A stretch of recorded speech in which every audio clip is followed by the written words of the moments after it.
Bonjour mesdames et messieurs, au nom d'Auberson Abel, j'ai le plaisir de vous accueillir à ce nouveau webinaire en matière de protection des données. Je vais pas prendre beaucoup de votre temps, juste pour vous rappeler qu'après 30 ans de bons et loyaux fidèles services, la révision totale de la loi sur la protection des données va entrer en vigueur dans 113 jours, sauf erreur, et il est donc grand temps de se préparer activement à cette transition importante, raison pour laquelle ce séminaire est organisé. Quelques éléments sur l'organisation de ce séminaire et les bonnes pratiques. Nous sommes très nombreux à suivre ce séminaire aujourd'hui. Les questions peuvent être posées néanmoins dans l'option Q&A qui se trouve dans le webinaire. La question doit être destinée à l'ensemble des intervenants pour que tout le monde puisse en profiter. Les réponses seront données dans toute la mesure du possible dans la session Q&A qui est prévue à la fin du webinaire vers 18h20, 18h25. À l'issue de cette présentation, la présentation que vous allez voir défiler aujourd'hui sera envoyée à tous les participants. Enfin, la session est enregistrée et en format replay vous sera envoyée ultérieurement. Aujourd'hui, nous avons la chance d'avoir deux présentations. La première d'entre elles est celle qui sera effectuée par le professeur Xavier Auberson, que nous avons la chance d'avoir pour présenter une brève conférence sur la taxation des données, un sujet passionnant. La deuxième présentation sera effectuée par mes associés Antoine Amiguet et Philippe Fischer, qui sont les deux co-heads du practice group Data Protection sur la nouvelle LPD, le sprint final. Ces deux présentations seront suivies par des cas pratiques qui seront présentés par, d'une part, notre confrère luxembourgeois Cyril Pierre-Beauce et d'autre part par Marine Largan, maître Marine Largan et Claire Tistounet, qui sont travaillent toutes les deux au sein du practice group Data Protection d'Auberson Abels. Et enfin, comme je le disais, le Q&A en fin de présentation, mais n'hésitez pas à poser des questions au fur et à mesure dans le petit module Q&A du webinaire. Le webinaire devrait prendre fin vers 18h30, 18h35. Je vous souhaite beaucoup de plaisir et je passe sans plus tarder la parole à Xavier Auberson. Xavier, c'est à toi. Merci beaucoup. Merci beaucoup donc pour cette invitation. Je salue tout le monde en ligne. Et donc, je vais vous parler brièvement d'un sujet qui est plutôt un sujet du futur, mais qui commence à intéresser énormément de chercheurs et même d'États, vous allez le voir, qui est ce qu'on appelle la taxation des données, data taxation. Donc, le point de départ du raisonnement, c'est déjà de se rendre compte petit à petit de l'importance en tant que valeur des données en tant que telles. Vous avez la fameuse formule qui est attribuée à plein de personnes, donc c'est difficile de la donner, d'attribuer à une personne en particulier, mais vous avez ce terme « data is the new oil ».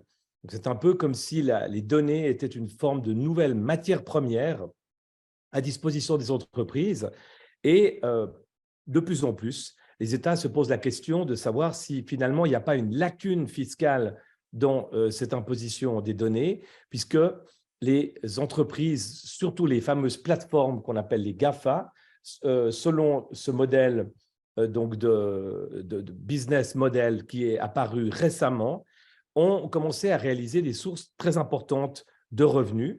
Et il y a de plus en plus constatation d'une forme de lacune dans le système.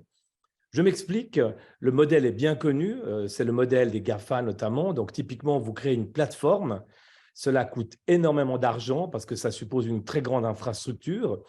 Mais vous allez mettre cette infrastructure à disposition des utilisateurs de par le monde. Et donc, d'un côté, vous allez offrir l'accès à ce réseau, entre guillemets, gratuitement aux utilisateurs. On le connaît tous quand on utilise Google pour faire une recherche, quand on met des données ou des photos sur Instagram ou sur Facebook, on a l'impression qu'on le fait gratuitement. Donc ça, c'est un côté du système. Mais de l'autre côté, et c'est le business model nouveau, ce qu'on appelle aussi l'effet de réseau, le network effect, c'est que ces plateformes vont réaliser de très importantes sources de revenus en revendant nos données à alors, des entreprises publicitaires ou à d'autres entreprises. On a tous vécu la situation où vous avez, je ne sais pas, en ce qui me concerne, par exemple, je fais une recherche sur de nouveaux types de guitares électriques sur Google et comme par hasard, sur ma page Instagram, je reçois subitement plein de publicités ou d'offres avec des guitares alors que je n'ai absolument rien demandé à Instagram, voire même, dans certains cas, on peut imaginer que vous allez avoir des entreprises de chaussures, des entreprises de vêtements, de montres qui vont également vous mettre des données sur vos réseaux sociaux parce qu'ils ont vu que dans votre histoire, vous avez fait des recherches sur ce sujet. Donc, l'idée de plus en plus, c'est de se dire on va essayer d'appréhender fiscalement cette transaction. On parle aussi d'une barter en termes techniques, donc c'est une sorte de troc.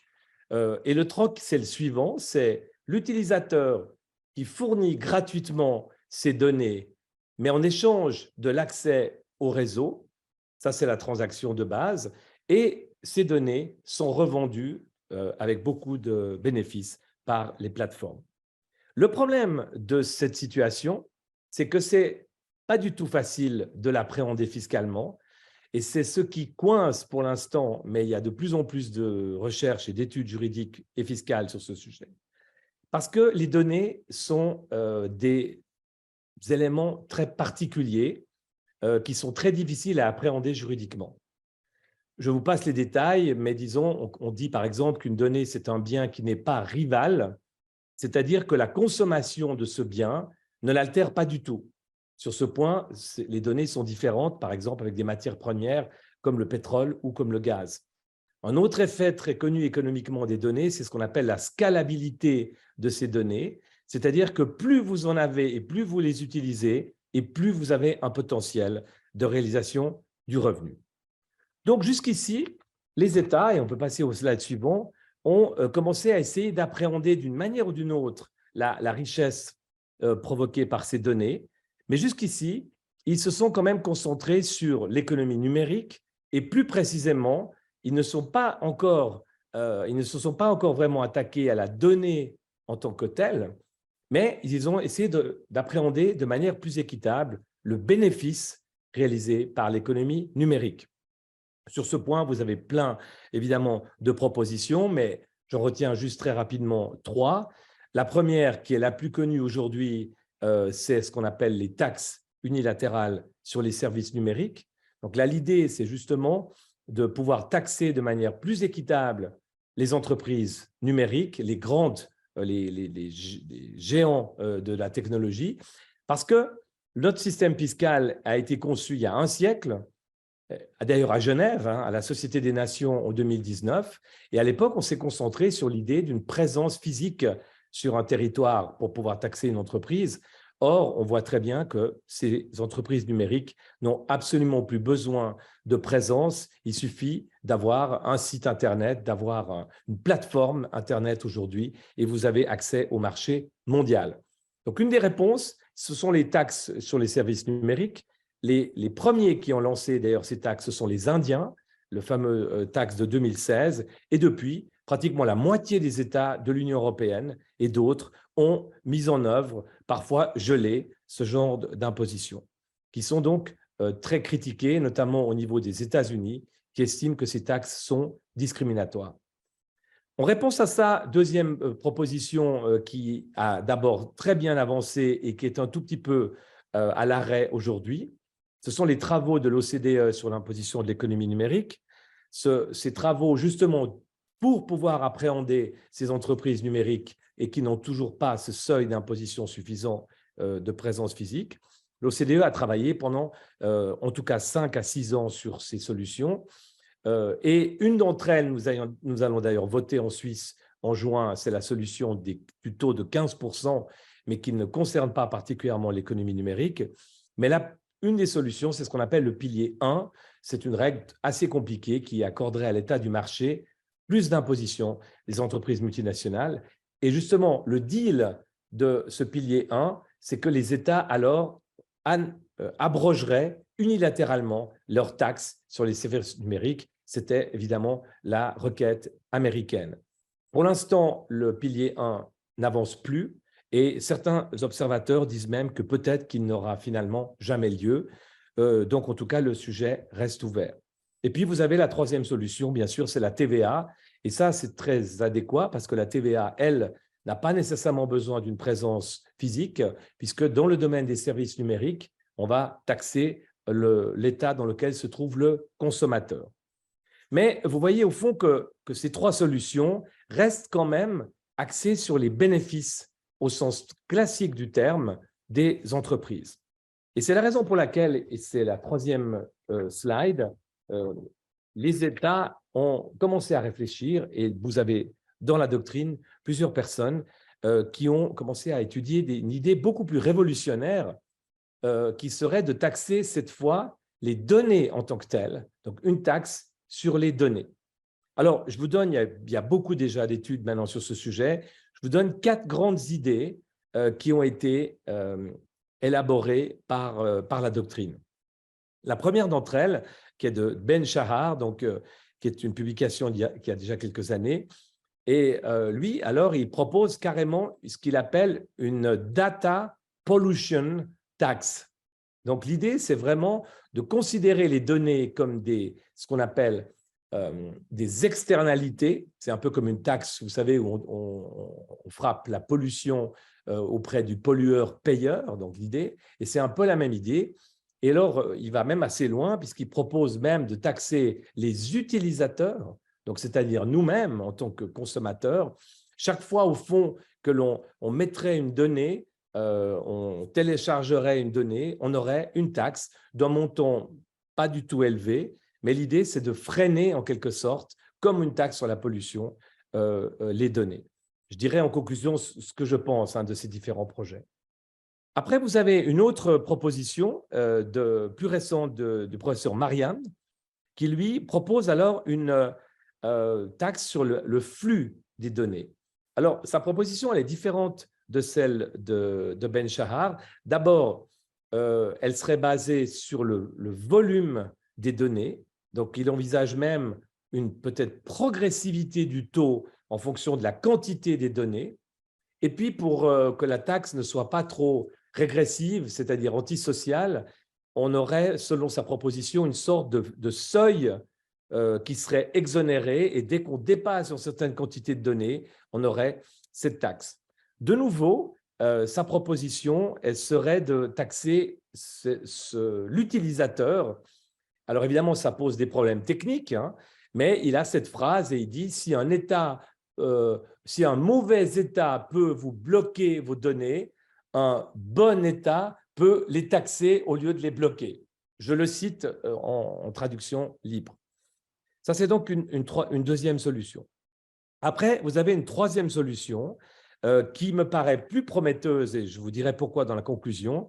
Il y a plusieurs personnes qui travaillent sur ça, et tenez-vous bien, je viens d'apprendre il y a quelques semaines que l'État de New York avait introduit une taxe de ce genre. Donc, c'est une data collection tax. Donc, c'est assez fascinant parce que c'est un peu comme si un canton suisse introduisait une taxe de ce genre.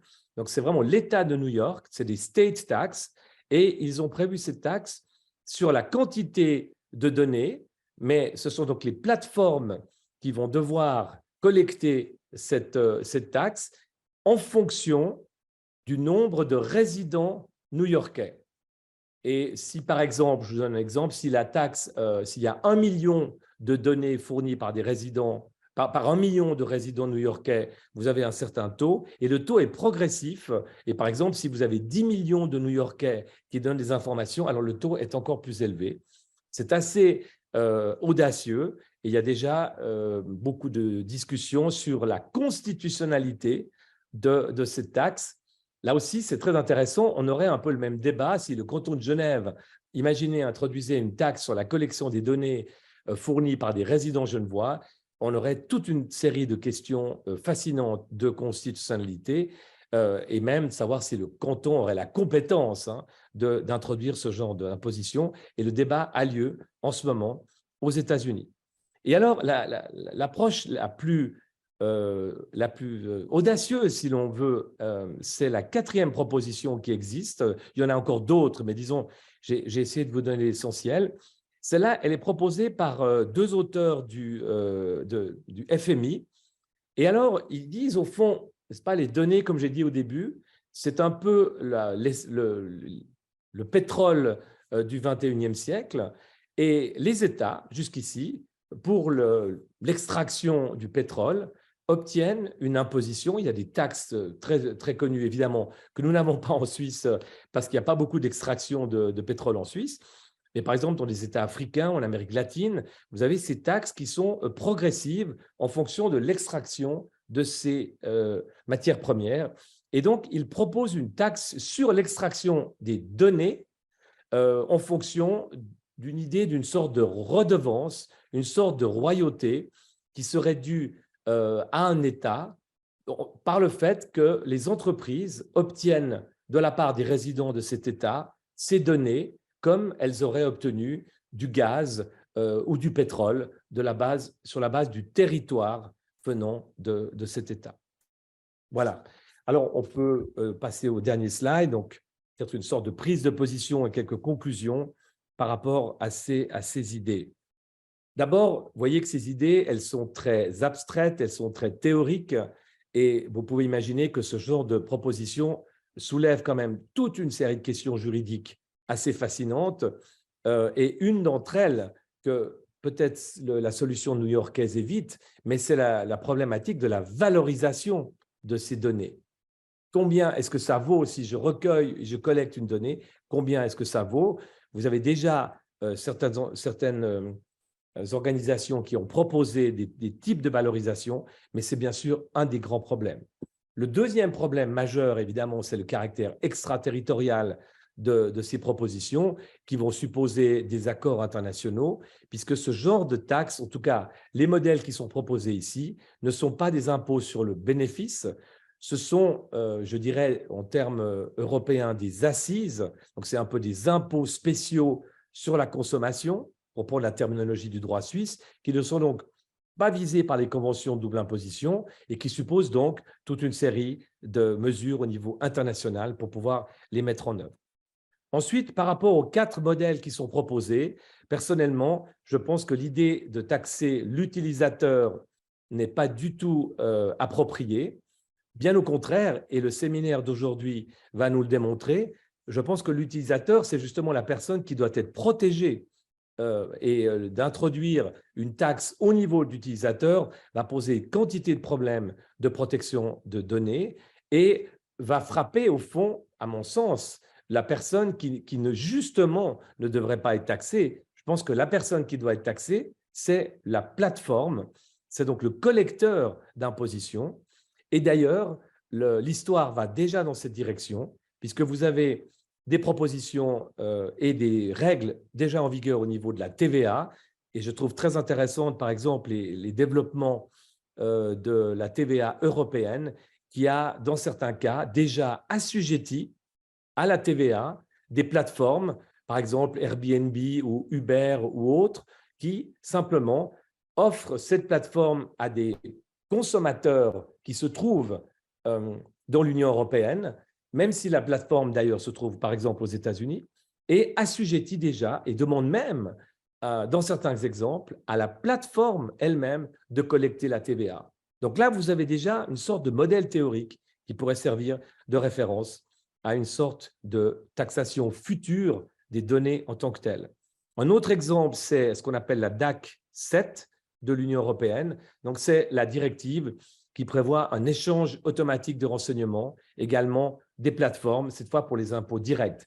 Alors là, on est encore un peu en retrait parce que c'est uniquement l'échange de renseignements qui est visé. Ce n'est pas encore l'imposition en tant que telle, mais disons, peut-être le futur va dans cette direction. Donc, en résumé, je pense qu'on pourrait très bien imaginer à l'avenir d'avoir une imposition et une taxation des données. L'évolution va lentement dans ce sens, mais à titre personnel, je pense qu'alors on se trompe de contribuable en se concentrant sur l'utilisateur, comme beaucoup des propositions dont je vous ai parlé, mais il faut plutôt se concentrer sur les plateformes. D'ailleurs, l'évolution du droit va dans ce sens. Voilà, merci beaucoup de votre attention et je passe la parole à Maître Antoine Amiguet. Merci. Merci beaucoup, Xavier, pour cette présentation qui était vraiment très intéressante et très nouvelle, disons. Et c'est intéressant de voir que le droit fiscal s'intéresse de près à ces questions, à ce nouveau, comme tu disais, pétrole de demain. Bonjour à tous et merci d'être là aujourd'hui pour participer à notre séminaire sur la nouvelle LPD. Donc, comme l'a rappelé Sébastien Betchart en introduction, la révision de la loi entrera en vigueur dans un peu plus de 100 jours. Pour rappel, cette nouvelle loi ne prévoit pas de dispositions transitoires, de sorte que les exigences seront pleinement applicables dès son entrée en vigueur le 1er septembre prochain. Dans cette perspective, nous avons trouvé utile de rassembler sur 2 slides les démarches et les documents les plus importants à préparer avant cette date. Dans la première slide, je survolerai avec vous les principales exigences à mettre en place et dans la deuxième slide, Philippe vous présentera brièvement les principaux documents à préparer pour mettre en œuvre la nouvelle réglementation. Pour ceux qui ont déjà commencé à la mise en œuvre, ces slides pourront servir de checklist pour vérifier qu'ils ont vraiment tout fait ce qu'il fallait faire. Et puis pour ceux qui n'ont pas encore commencé la mise en œuvre, ils pourront se servir de ces documents comme guide pour la mise en œuvre de cette nouvelle réglementation. Voilà, donc je propose qu'on commence par la première slide. Donc, quelles sont les démarches à accomplir d'ici au 1er septembre 2023. Alors, la première démarche, la plus importante à nos yeux, c'est de tenir un inventaire des activités impliquant le traitement de données personnelles. Cet inventaire est obligatoire pour les entreprises de plus de 250 collaborateurs, on compte là le nombre d'employés, les têtes, et également pour les organes fédéraux. Et ce qui est intéressant et qui peut vous concerner, c'est qu'on considère que les caisses de pension qui sont actives dans le domaine de la prévoyance obligatoire sont des organes fédéraux, et donc toutes les caisses de pension suisses qui sont donc enregistrées en quelque sorte devront tenir un registre des activités de traitement. On verra qu'elles ont aussi une autre obligation, on verra à la fin. On doit également donc tenir cet inventaire lorsque le traitement porte sur des données sensibles à grande échelle. C'est typiquement le cas d'un hôpital, par exemple, qui traite de nombreuses données de ses patients, qui sont des données sensibles. Et puis enfin, l'inventaire est également obligatoire lorsque le traitement constitue un profilage à risque élevé. Alors, même si ce registre est finalement pas obligatoire dans tous les cas, nous, on conseille dans tous les cas d'en tenir un. Alors, il n'a pas besoin, dans ce cas-là, quand il n'est pas obligatoire, de suivre un certain modèle, mais c'est très important à nos yeux comme première étape d'avoir une vue d'ensemble des données personnelles qui sont traitées par l'entreprise.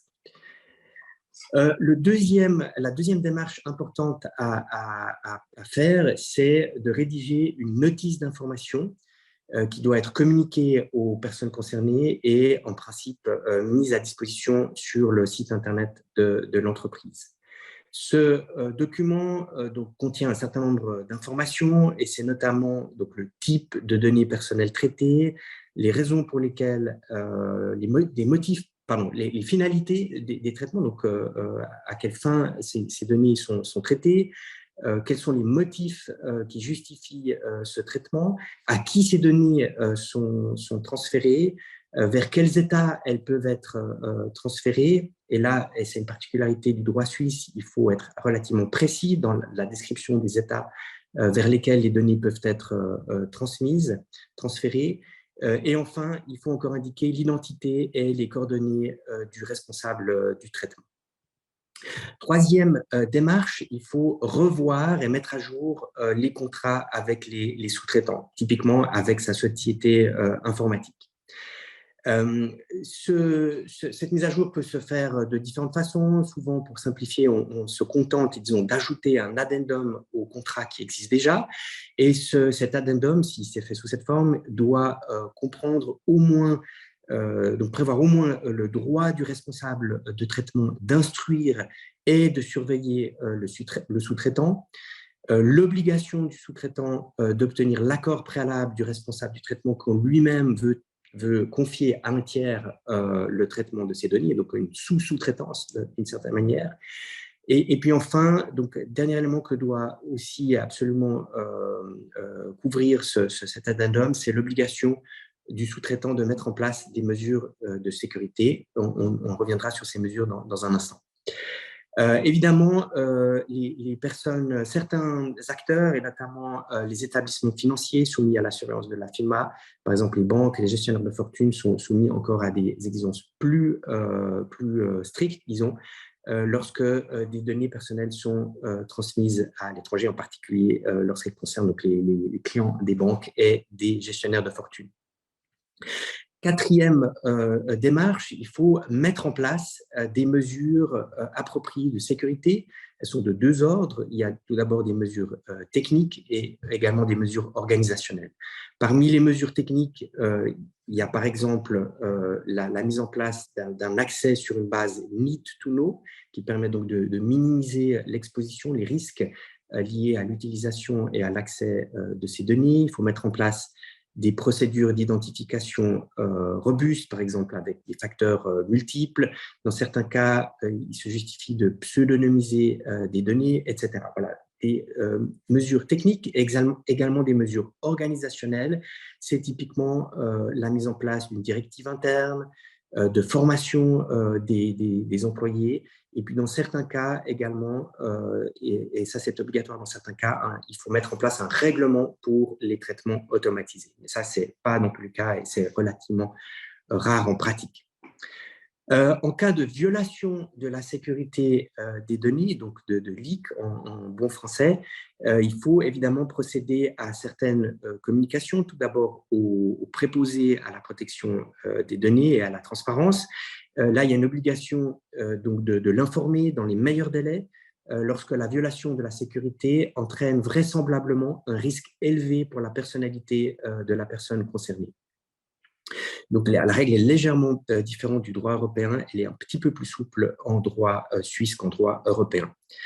Un devoir, disons, connexe à cette obligation d'annoncer, c'est celui de conserver, donc de documenter les violations et de conserver ces documents pendant au moins 2 ans. Et puis, il y a également une obligation de communiquer d'éventuelles violations de la sécurité de données aux personnes concernées lorsque c'est nécessaire à leur protection, parce qu'ils peuvent prendre des mesures pour se protéger, ou que le préposé à la protection des données l'exige. Ensuite, concernant le transfert à l'étranger, donc lorsque le transfert à l'étranger de données personnelles se fait vers un État qui est considéré comme adéquat, c'est-à-dire un État qui figure dans la liste de l'annexe 1 de l'ordonnance sur la protection des données, il n'y a pas d'exigence particulière, si ce n'est de respecter les principes généraux applicables en matière de protection des données, c'est-à-dire la licéité, la bonne foi, la proportionnalité et la finalité. Mais sous réserve de ces principes généraux, il n'y a pas d'exigence supplémentaire qui s'applique. Par contre, lorsque des données sont transférées vers un état non adéquat, c'est-à-dire qui ne figure pas dans cette annexe à l'ordonnance, et peut-être je devrais le préciser, donc dans cette annexe, les pays visés, ce sont essentiellement les pays de l'Union européenne et puis un certain nombre d'autres pays. Et puis, disons, de manière schématique, les pays qui sont hors de l'Union européenne, à quelques exceptions près, sont considérés comme non adéquats. C'est notamment le cas des États-Unis, qui sont évidemment un État très important quand il s'agit de discuter de transfert de données personnelles à l'étranger.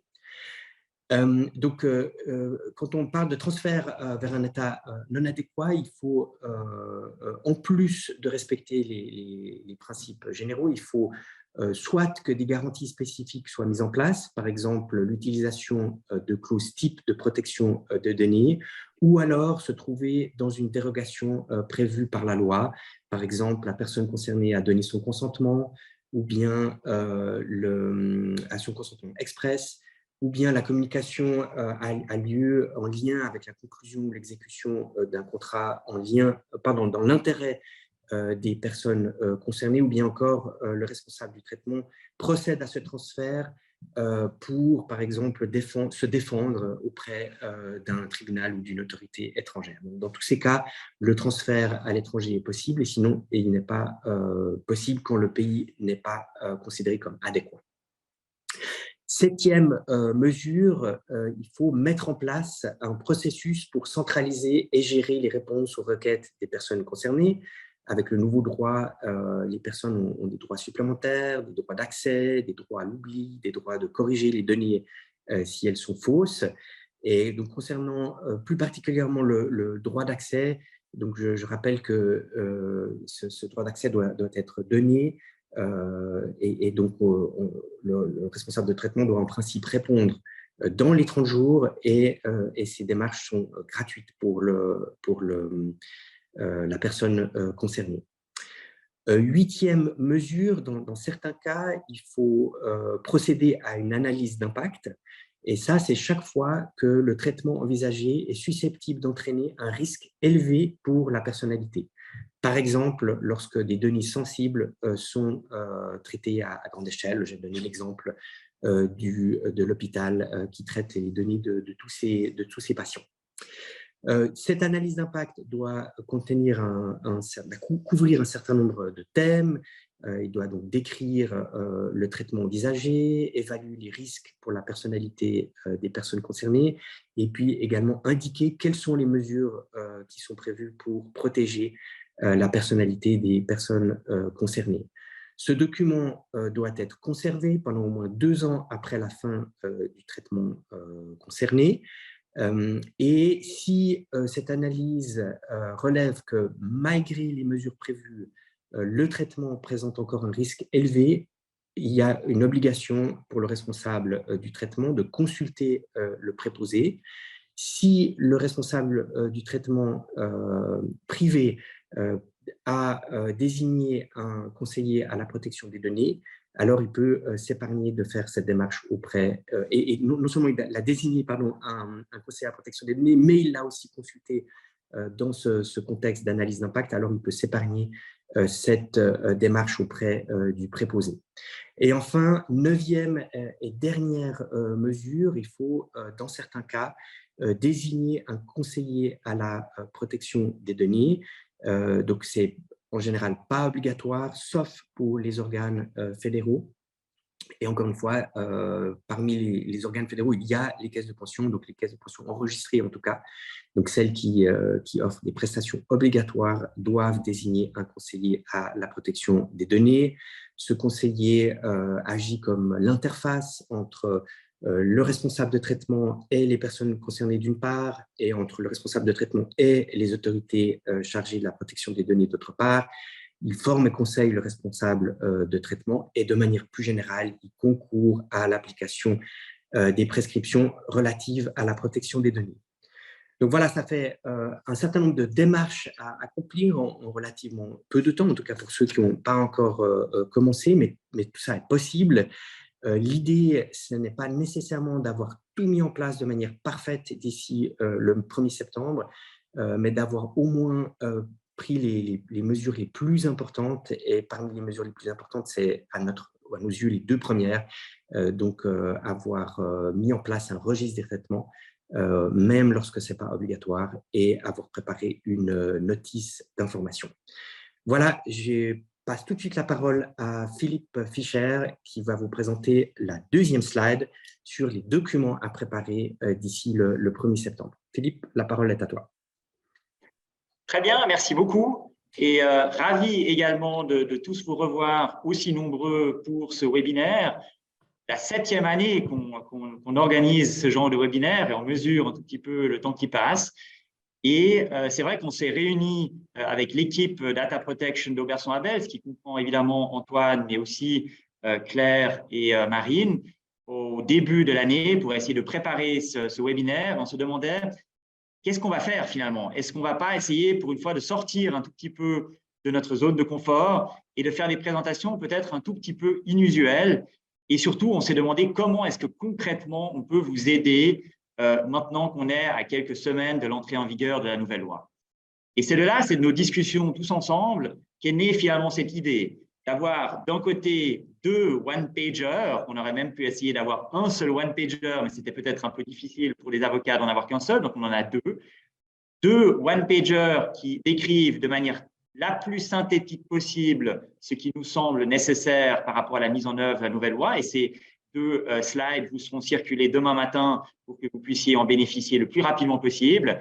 Et enfin, on s'est dit, pourquoi pas finalement résoudre ensemble un cas pratique qui a trait à une situation de transfert transfrontalier de données que certains d'entre vous connaissent sans doute, et donc résoudre ensemble ce cas pratique pour évoquer sous l'angle de la nouvelle loi et sous l'angle de RGPD quelles sont les solutions concrètes qu'on peut mettre en œuvre. S'agissant de la slide que vous avez sous les yeux, c'est d'une certaine manière une réponse à une question qu'on nous a beaucoup posée au cours des derniers mois, qui était celle de savoir, mais finalement, au fond, quels sont les documents dont j'ai besoin pour mettre en œuvre la nouvelle LPD. Et c'est en fait sur cette base qu'on a réfléchi un tout petit peu et on s'est dit qu'on arriverait peut-être à faire un one-pager, une sorte de checklist, qui n'est pas nécessairement exhaustive, mais qui donne un overview, qui n'est pas nécessairement exhaustive, mais aussi qui contient peut-être des informations qui ne sont pas indispensables pour tous les responsables de traitement. On a nous-mêmes essayé de les classifier en nécessaire ou nice to have. On peut évidemment imaginer aussi d'autres types de classifications, mais ça nous semblait utile, même pour nous, en réalité, à l'étude, d'avoir un overview sur une page de quels sont finalement les documents dont on a besoin. Et vous verrez qu'en réalité, cette présentation cette slide fait largement écho à ce qu'Antoine vous a présenté sur la slide précédente, dans la mesure où on a essayé de structurer finalement ces exigences de documentation en fonction de ce que nous pensons être les 5 grands piliers de la nouvelle LPD, les 5 objectifs que le législateur a cherché à atteindre, qui sont d'une part de documenter les traitements, d'un autre côté d'améliorer ou de renforcer le devoir d'information, ensuite d'inviter, voire même plus, les entreprises à se préoccuper de la gouvernance des données, enfin de gérer les relations avec les tiers auxquels on confie des données personnelles, et finalement, et ça c'est probablement un objectif qui, d'une certaine manière, englobe ou regroupe finalement les 4 autres piliers, qui est d'assurer l'awareness sur ces questions-là au sein de l'entreprise et en particulier la formation des collaborateurs.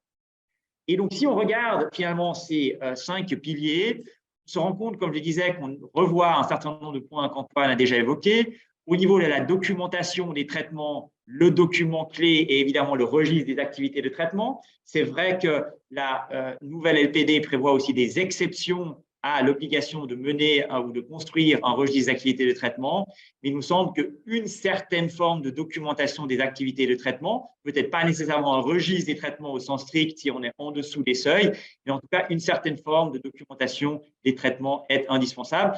Document, soit dit en passant, qui est un document, et on l'a redit déjà à de nombreuses reprises lors de webinaires précédents, qui est un document vivant qu'il faut créer, mais surtout qu'il faut maintenir en vie tout au long du cycle de vie de l'entreprise.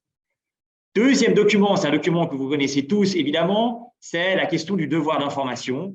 Et là, à nouveau, dans une vision très pragmatique et helicopter view, évidemment, les 2 principaux groupes de personnes qu'il faut informer, c'est d'un côté évidemment les clients, et ça comprend la notion de prospect évidemment, et les employés, qui comprend évidemment les candidats, mais aussi les anciens employés. Et là, il faut un document qui informe sur les traitements de données personnelles qu'on aura identifié à l'aide du pilier 1, donc du registre des activités de traitement.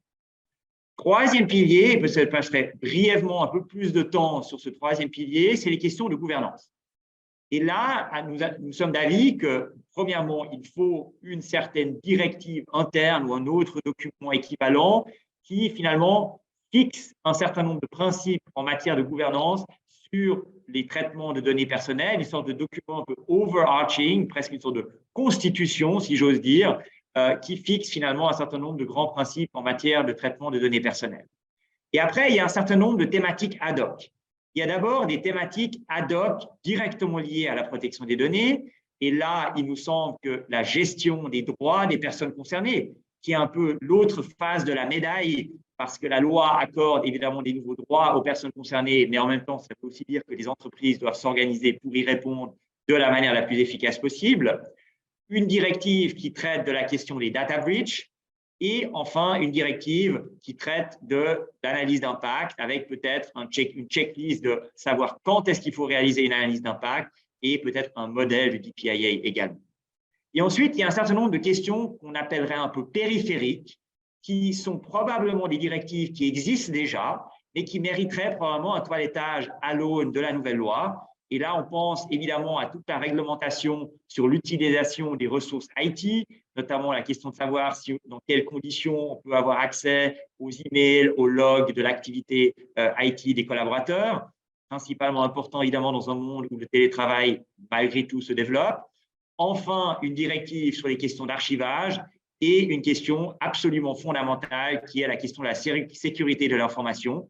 Je pense qu'en toute humilité, nous juristes, en tout cas chez Oberson Abels, on reconnaît que nous ne sommes pas des spécialistes IT en tant que tels. On collabore évidemment volontiers avec des spécialistes IT, mais par rapport à la directive sur la sécurité de l'information, il faut clairement une collaboration entre, d'un côté, les fonctions plus de contrôle et d'un côté les fonctions plus de sécurité de l'information. Enfin, deux autres piliers que vous connaissez sans doute déjà, c'est d'un côté la question de la gestion de la relation avec les tiers. Et là, évidemment, il y a deux hot topics auxquels on reviendra dans le cadre du cas pratique, et c'est pour ça que je serai relativement bref. C'est d'un côté l'identification des relations qu'on appelle C2P, Controller to Processor ou rapport de sous-traitance, et d'un autre côté, toute la question épineuse à l'heure actuelle du transfert de données personnelles à l'étranger. On y reviendra de manière relativement approfondie dans le cadre du cas pratique. Je me permets juste là d'ouvrir une micro-parenthèse pour vous indiquer que c'est vrai que s'agissant de l'approche qu'on appelle généralement l'approche relative en droit suisse, qui est qu'on doit se placer dans la perspective du récipiendaire des données personnelles pour savoir si finalement ces données sont des données personnelles ou pas, ce qui pose la question de savoir si des données correctement pseudonymisées ou anonymisées sont des données personnelles.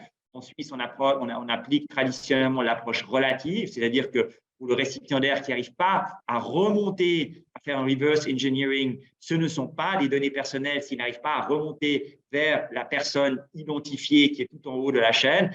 On assiste en principe dans l'Union européenne à un mouvement plutôt vers une approche absolue, c'est-à-dire que dès qu'une personne est singularisée par rapport à un groupe de personnes, même si on n'arrive pas à l'identifier, c'est déjà une donnée personnelle. Mais on voit aussi une jurisprudence, en tout cas, sur laquelle on aura peut-être l'occasion de revenir dans le cas du Q&A, ou peut-être une approche relative qui, à titre personnel, nous semble plus pragmatique, semble également faire un tout petit peu son bonhomme de chemin au sein de l'Union européenne.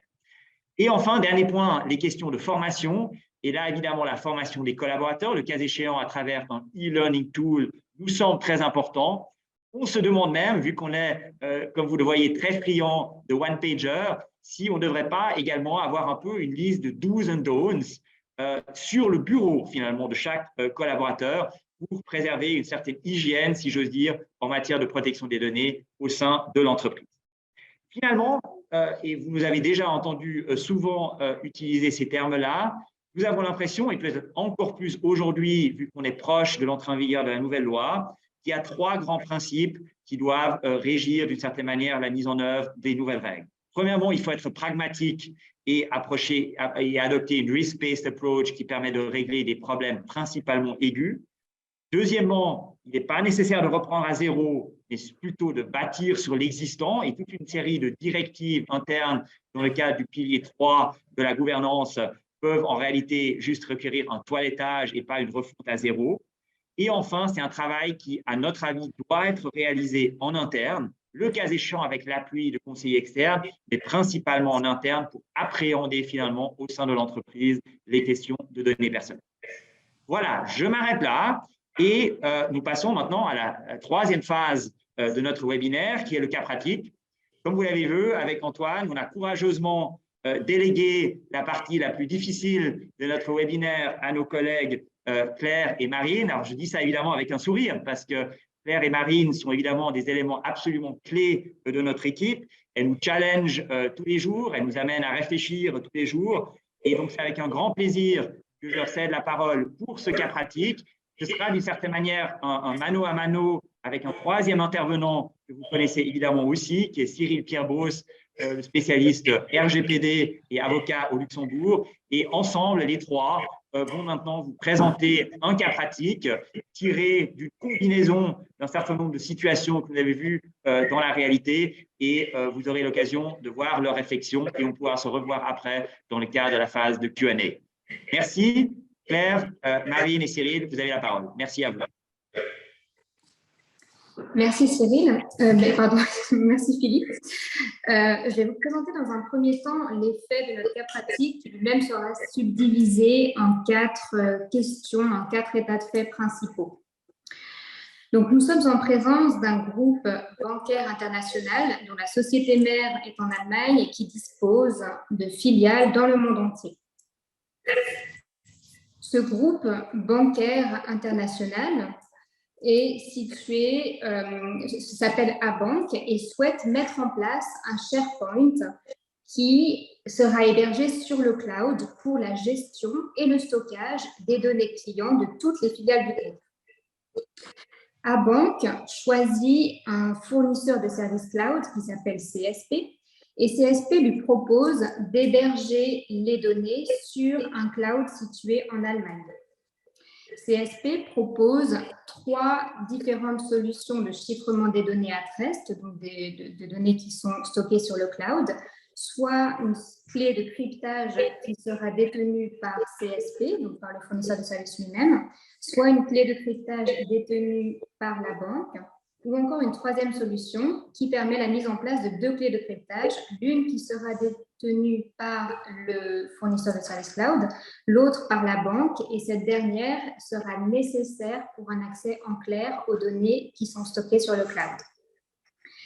Dans cet état de fait, dans ce contexte, les filiales suisses et luxembourgeoises du groupe, donc Abank Suisse et Abank Luxembourg, se demandent si elles peuvent transférer les données de leurs clients sur le SharePoint.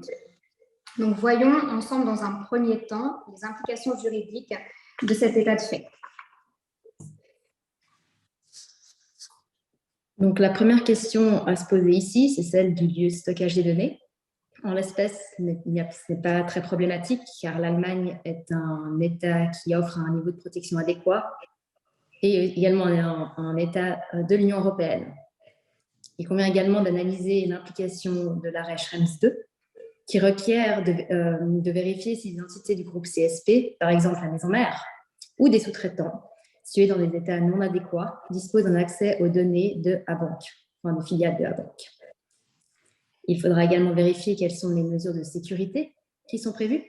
Comme par exemple, ici, on voit qu'il y a 3 propositions de chiffrement. La première étant une clé détenue par CSP. Cette solution peut être problématique si le groupe CSP a une présence aux États-Unis, car il peut y avoir un risque d'application du US Cloud Act. Les 2 autres propositions de chiffrement, soit la clé qui est détenue par la banque ou la Double Encryption Key, devraient en principe permettre d'éviter le risque que CSP puisse décrypter ou doivent décrypter les données sur requête d'une autorité américaine. Il convient également de vérifier qui a accès aux données. En principe, c'est un accès aux données qui est fait sur une base need to know only. Donc ici, qui pourrait avoir accès? Potentiellement CSP pour des services de support technique ou des sous-traitants, que ce soit des sous-traitants internes au groupe CSP ou externes. Et par principe, chaque entité du groupe de Abank aura accès au tenant local. Et dans chacune de ces entités, chacun des départements devrait seulement avoir accès aux données nécessaires pour remplir ses fonctions. Ensuite, si on passe à la localisation des accès, c'est la question de savoir d'où sont accessées les données. C'est des pays adéquats ou des pays non adéquats. Si c'est un pays non adéquat, eh bien, il faudra veiller à appliquer les clauses contractuelles standards, avec pour nous en Suisse le Swiss Finish, et la banque devra penser à procéder à un TIA, Transfer Impact Assessment. Et enfin, il faudra que le contrat avec CSP prévoie, entre autres, un engagement de CSP de ne pas stocker des données en dehors du lieu choisi par la banque, qu'il y ait une procédure d'information en cas de fuite des données et une procédure d'information et d'autorisation préalable par banque en cas de recours par CSP à des sous-traitants. Et enfin, pour nous, en tout cas en droit suisse, il faudra faire attention à ce que le contrat ait des références au droit suisse de la protection des données et pas uniquement au RGPD, comme on peut voir parfois. Et en cas de transfert, évidemment, les clauses contractuelles standards avec le Swiss Finish. Cyril, je ne sais pas si tu veux ajouter quelque chose pour le droit européen.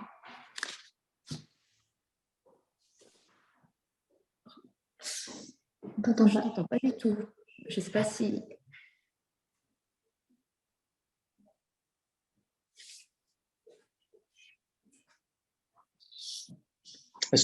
Est-ce que vous m'entendez là? Là, oui. Là, on t'entend, oui. D'accord. Je suis désolé, je vous ai un peu perdu. Petit commentaire rapide. Le son est bon? Non, le son n'est pas terrible. Bon. Ça coupe un petit peu. Est-ce que c'est mieux là? Non, c'est pas mieux. Si, ça me semblait mieux en tout cas. Ça semblait mieux? Il me semblait mieux. Bon. Désolé pour ce problème technique. Quelques mots rapides. D'abord, évidemment, aucun problème à envoyer des données pour une filiale luxembourgeoise vers l'Allemagne, puisqu'on est dans l'Union européenne, donc il y a un principe de libre circulation des données.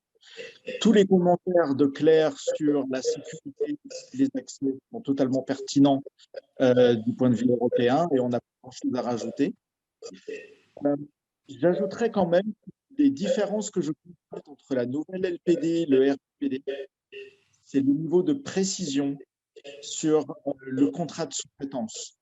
Après un examen rapide de la loi, on constate beaucoup moins de clauses obligatoires que ce que nous avons dans le droit européen. À mon avis, ça va certainement appeler en pratique une convergence des contrats, c'est-à-dire qu'il sera probablement recommandé aux entités suisses d'utiliser un modèle de contrat qui soit un peu plus précis peut-être lorsqu'il y a un risque de friction avec l'Union européenne, parce qu'un contrat qui ne serait pas assez détaillé n'arriverait pas à passer le test de validité pour une autorité de contrôle européenne comme la CNIL en France ou la CNPD au Luxembourg. Donc, ça, c'est peut-être un point en pratique sur lequel il va falloir être vigilant, de ne pas avoir un contrat trop léger lorsqu'il y aura également des filiales ou succursales ou en Europe, ou en tout cas une extension dans l'Union européenne de la transaction, de l'opération en cours. Voilà, ça c'est les commentaires que j'avais.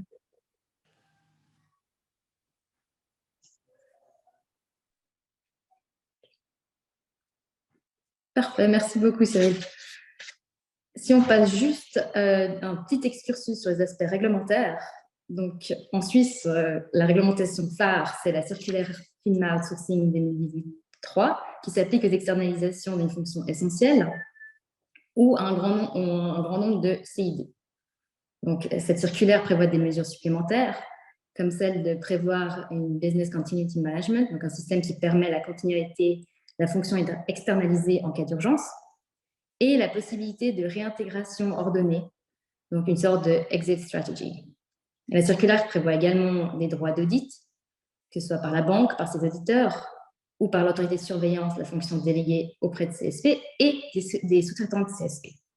Donc ce droit d'audit est intégral, permanent et sans entrave, et CSP, respectivement sous-traitant, doit s'engager à fournir à l'autorité de surveillance les informations nécessaires. Donc, en cas de transfert à l'étranger, la banque doit pouvoir garantir que les droits d'audit pourront être exercés à l'étranger, et ce, sur toute la chaîne de sous-traitance. Donc, en pratique, la banque obtiendra un avis de droit étranger sur la question. Et également, il faudra que Abank s'assure de pouvoir avoir accès aux informations nécessaires à l'assainissement et à la liquidation en tout temps. En plus, il convient de s'assurer que CSP s'engage dans son contrat avec Abank à répercuter les mêmes obligations qu'elle a de par cette circulaire FINMA à tout sous-traitant qu'elle va utiliser. Et enfin, peut-être, si on regarde le secret bancaire, ce point a deux sous-parties. La première est qu'il faudra que Abank vérifie qu'il y a bien une clause contractuelle par laquelle CSP s'engage à respecter le secret bancaire. Et le pendant de cette sous-partie est celle que Abank devra s'assurer d'avoir obtenu la levée du secret bancaire par ses clients pour tout transfert, respectivement accès à des données en clair hors de Suisse. Cyril, je ne sais pas si tu veux commenter du point de vue du roi luxembourgeois. Il n'y a pas grand-chose à dire, si ce n'est qu'on voit quand même, j'espère que le son est meilleur maintenant, si ce n'est quand même qu'il y a une convergence, on le voit, entre les aspects RGPD, donc protection des données, et les aspects sectoriels, et notamment les restrictions en matière d'outsourcing.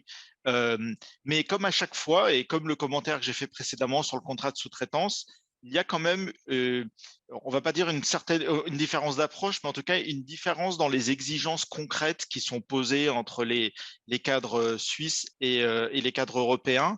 Nous, ici, on parle des guidelines de l'autorité bancaire européenne en matière d'externalisation et de cloud, et qui impliquent, à mon sens, quand même, pour toute opération d'envergure qui mêle à la fois le territoire suisse et des activités dans l'Union européenne, d'avoir une revue conjointe, parce qu'un modèle de contrat qui serait uniquement en provenance soit de la partie suisse, soit de la partie européenne, pourrait ne pas remplir les conditions des deux zones. Et donc, je pense que c'est important de conserver quand même, même s'il y a une convergence, cette convergence n'est pas totale et qu'il reste quand même toujours un petit touch local à ajouter et une vérification effectuée au niveau de la stratégie dès le début de ce type de projet.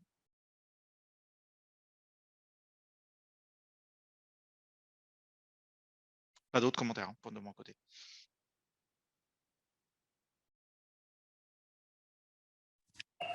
Parfait, merci beaucoup Cyril. Donc si on passe à la deuxième partie de notre petit cas pratique, la société mère, soit Abank Allemagne, voudrait avoir une vue d'ensemble sur les dossiers de clients faisant partie de groupes internationaux et qui sont traités par les différentes filiales de Abank en fonction de leur localisation. Donc cela lui permettrait d'assurer une gestion centralisée de la relation avec ses clients et d'effectuer des analyses sur leur portefeuille, comme par exemple la rentabilité des comptes ou la répartition de crédit. Donc, Abank souhaite avoir accès dans le SharePoint aux données de tels clients qui se trouvent dans les tenants des filiales en charge de leur mandat. Dans tous les cas, Abank Allemagne sera considérée comme responsable de ce traitement spécifique aux fins de surveillance des activités du groupe, et elle va agir comme destinataire des données du point de vue de Abank Suisse et Abank Lux. Donc, dans ce contexte, Abank Suisse et Abank Lux se posent la question de savoir si elles peuvent donner accès à leur société mère aux données des clients concernés. Voilà, donc voyons maintenant quels sont les axes de réflexion pour résoudre ce cas pratique. Celui-ci et puis les deux déclinations suivantes des états de fait. Nous allons suivre 4 axes principaux. Donc, premièrement, l'analyse du motif justificatif du traitement. Deuxièmement, l'implication d'un transfert hors de Suisse, respectivement du Luxembourg, un transfert de données personnelles. Troisièmement, quelle est l'étendue des droits d'accès, donc dans quelle mesure le responsable du traitement doit restreindre le périmètre des données qui est transféré. Et quatrièmement, un bref aperçu des aspects réglementaires qui sont applicables à Abank, donc sous l'angle banque suisse, respectivement banque luxembourgeoise. Donc, quel est ici le motif justificatif du traitement? Donc, le but recherché par la société mère est une gestion centralisée et harmonisée des données des clients des filiales, donc pour avoir vraiment une vue d'ensemble, une vue globale des gros clients internationaux qui sont au sein du groupe. Donc, ce but, on peut se poser la question, quel est le motif justificatif du traitement? Est-ce que c'est la loi En l'occurrence, ceci voudrait dire qu'une loi suisse applicable aux responsables du traitement, donc à la banque suisse, imposerait un transfert de données personnelles vers la société mère. Ce n'est a priori pas le cas.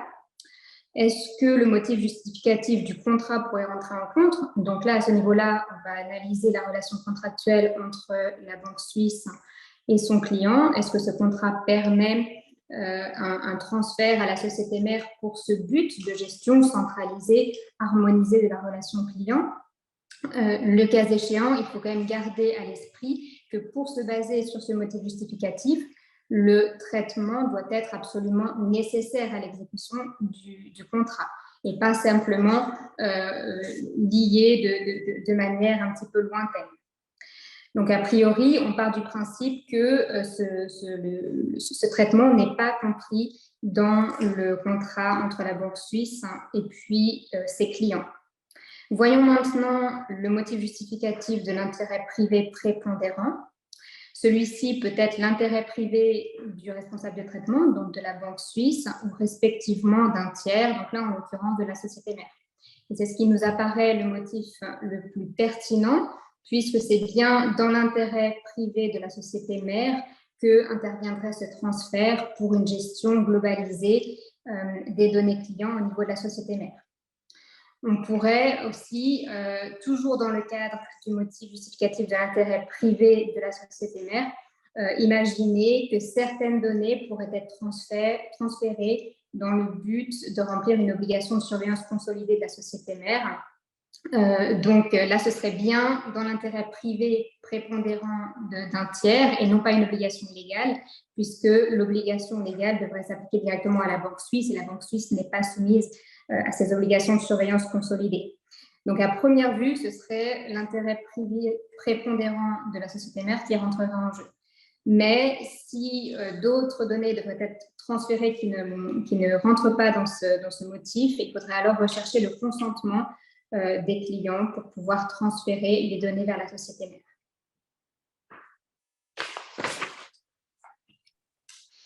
Quelques commentaires donc au niveau RGPD. Je reprends exactement la même analyse que Marine vient de faire pour la base légale. La base légale d'une obligation doit peser sur le responsable du traitement. Ici, ce serait la banque luxembourgeoise pour la partie européenne. Or, l'obligation de conciliation ne porte pas non plus, comme Marine vient de l'expliquer, sur cette filiale luxembourgeoise. Donc, ce n'est pas une bonne base. La même chose pour le contrat.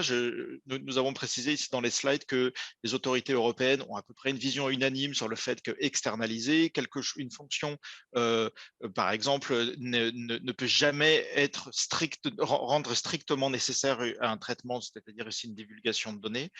Donc la base légale la plus appropriée sera ce qu'on appelle donc l'intérêt légitime, à condition que ne prévalent pas les droits et libertés fondamentaux des personnes, selon le texte du RGPD, ce qui implique de faire ce qu'on appelle une balance des intérêts, c'est-à-dire un document, une sorte de mémo interne, quel que soit le format qui est choisi, qui puisse permettre au niveau du responsable du traitement.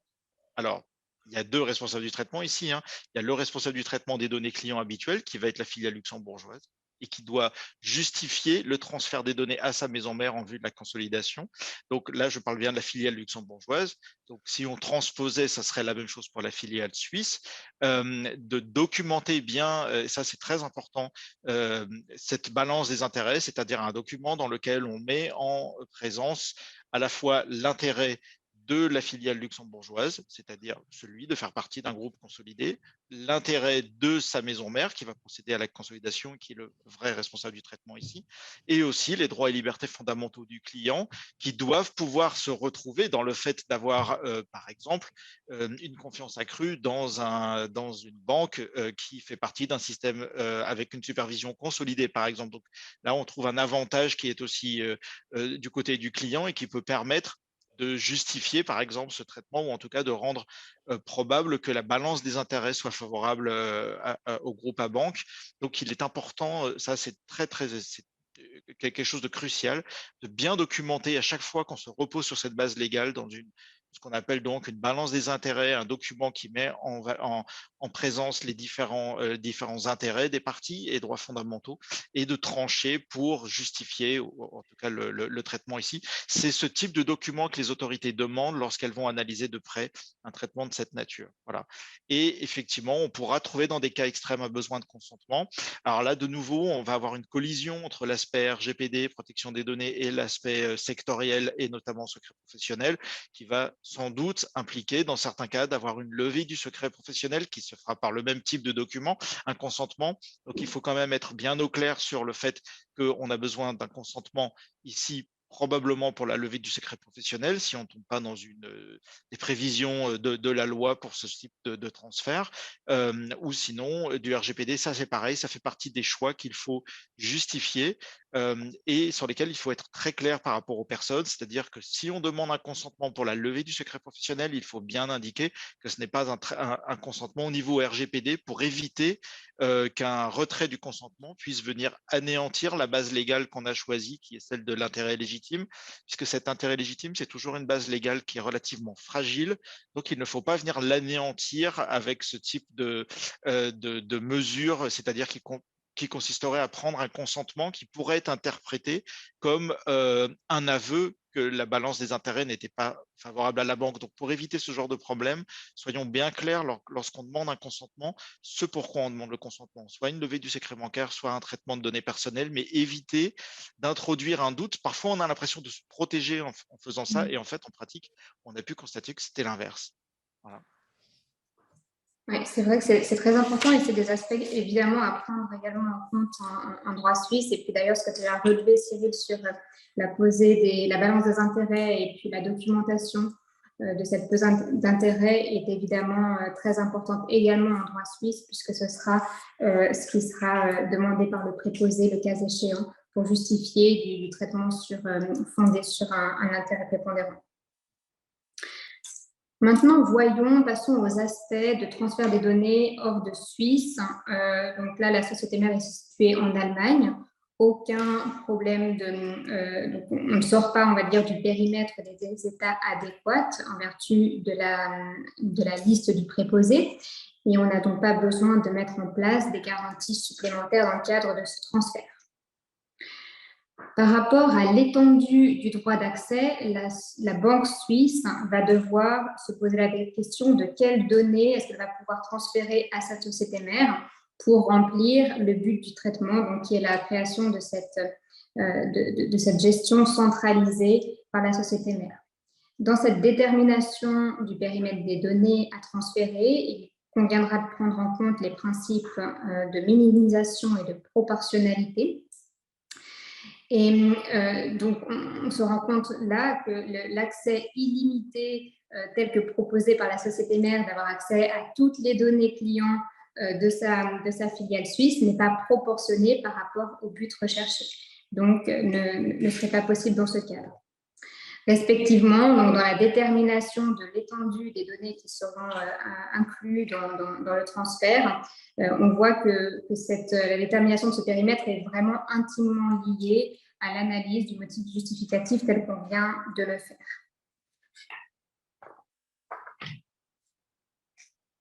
N'hésite pas, Cyril, à me couper si tu as quelque chose à ajouter. Non, pas de commentaire. On aurait le même regard en droit européen. Parfait. Alors, passons maintenant à un petit excursus en droit réglementaire. Donc, la banque suisse doit qualifier la délégation au Cloud Service Provider, donc à CSP. Il s'agit en l'occurrence de la délégation d'une fonction essentielle qui tombera dans le champ d'application de la circulaire FINMA outsourcing. Pourquoi? Parce que d'une part, ce transfert implique le transfert d'une grande quantité de données clients sur le cloud, respectivement. L'impact, si le sous-traitant se trouve en situation de défaillance, donc ne peut plus fournir son service, il y aura un impact sérieux sur la capacité de la banque suisse à rendre ses services. Donc, conséquence, il conviendra d'intégrer dans le cadre contractuel avec CSP les exigences de la circulaire FINMA outsourcing Et la Banque suisse devra également se poser la question de la levée du secret bancaire pour l'accès en clair à des données clients par sa société mère. Au niveau européen, on a des règles qui sont très probablement, ce n'est pas l'objet ici de les étudier, mais qui sont très probablement voisines ou l'équivalente de ces règles, les règles de la FINMA avec les lignes directrices de l'autorité bancaire européenne en matière d'externalisation. Ce qu'on constate, il y a eu une évolution majeure d'ailleurs au Luxembourg l'année dernière avec l'adoption d'une nouvelle circulaire de l'autorité financière qui a ceci d'intéressant, qui est qu'elle sort un petit peu de son rôle en commençant non plus à se limiter aux aspects qui sont propres à la supervision bancaire, mais aussi à commencer à poser des questions sur la conformité au RGPD. On doit maintenant, lorsqu'on présente des dossiers d'externalisation à l'autorité bancaire luxembourgeoise, par exemple, faire des déclarations sur notre niveau de conformité au niveau du RGPD et éventuellement répondre à certaines questions avec des personnes en face, des agents de l'autorité qui sont formés en matière de protection des données et qui viennent questionner, parfois remettre en cause les pratiques d'autorités supervisées, d'entités surveillées sur ces pratiques de conformité au règlement général pour la protection des données. Donc, on voit un peu une sorte de contamination, peut-être même, je ne sais pas, une forme de compétition entre autorités, parce qu'après tout, là, l'autorité financière commence un peu à marcher sur les plates-bandes de l'autorité locale en matière de protection des données. Mais c'est quelque chose qu'on voit de manière croissante, qui est dont la possibilité est ouverte dans les guidelines européennes, puisqu'elle parle du RGPD à plusieurs reprises, et on voit certaines autorités qui commencent à s'en saisir. Donc, moi, je y vois un peu une forme de déviance de la supervision, parce que, après tout, l'autorité des marchés financiers et l'autorité bancaire pourraient tout à fait considérer que c'est la compétence d'une autre autorité et donc ne pas poser de questions et supposer que, de même qu'elle ne pose pas de questions sur le fait de savoir si les impôts sont bien payés, pourquoi l'autorité bancaire pose-t-elle des questions sur la conformité au RGPD, sachant que c'est le métier d'autres autorités de venir vérifier ce point.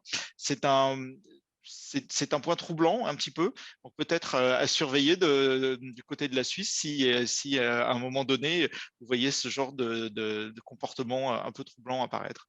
Voilà. Rien d'autre à ajouter de mon côté. Oui, et c'est un très bon point parce qu'on a en effet été confronté à ce genre de thématique.